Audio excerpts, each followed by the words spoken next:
Hi, I'm Sophia and I'm going to be talking to you today about an inspector calls and the role of selfishness in the play. So Cher was once told by her stepbrother or later boyfriend in Clueless that if he ever saw her doing something that wasn't 90% selfish, he'd die of shock. As if! How could he suggest that a girl that only had a Jeep, amazing hair and a revolving walk-in wardrobe could be selfish? You may be thinking, is Clueless based off an inspector calls? I'm going to have to disappoint you and say no. There are many parallels between Cher and Sheila, the main similar trait being that they're both driven by selfish motives. From obsessing over their appearances to gloating over boys, they are the epitome of egocentric girls. Definitely none of us, though. However, Priestley doesn't just suggest that self-centred characteristics in just Sheila, but in all of the high-class Burling family. Their encounters with Eva Smith emphasise how their motives are all related to themselves, therefore mirroring the capitalism and individualistic ways of the wealthy in England during the Edwardian era. Priestley uses the character's selfishness that I will be revealing during this speech to suggest how the gluttonous and self-absorbed behaviour is a catalyst to an unjust society.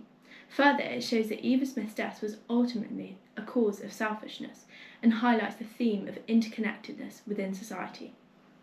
Thomas Hobbes, a philosopher, once said that man is not naturally good, but is a selfish hedonist. Mr. Burling is very much perceived similarly, as a power-hungry, ignorant and almost narcissist throughout the whole course of the play. His egotistical demeanour is shown in Act 1 during his interrogation, when he revealed that he sacked Eva because she wanted higher wages. He justified himself by saying it was his duty to keep labour costs down.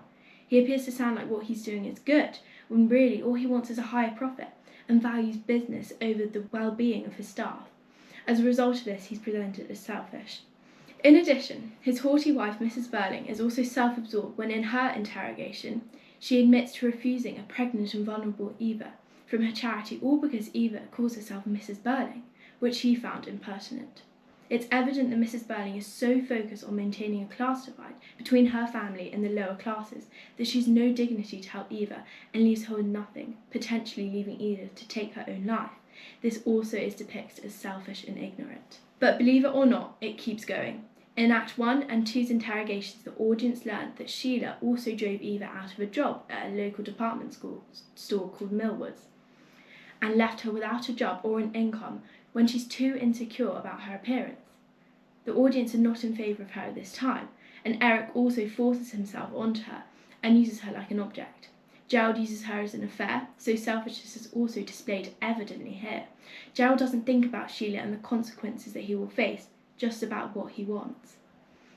However, as characters like Sheila and Eric evolve and start becoming more accountable and take responsibility for their actions, some stay the same.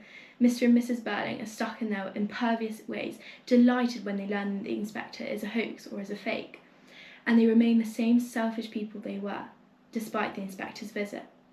So finally, I think that Priestley suggests many things about selfishness in An Inspector Calls. He uses Sheila and Eric's transformation from selfish to responsible as a mouthpiece for his ideas about socialism to the 1945 audience. He urges the audience to be accountable for their actions and uses Eva Smith's death as a representation of how if we were all self-centred and don't think of others, society will crumble. He ultimately highlights the fact that being selfish, there will be consequences. So I leave you with one question: how can we stop being so selfish in this day and age?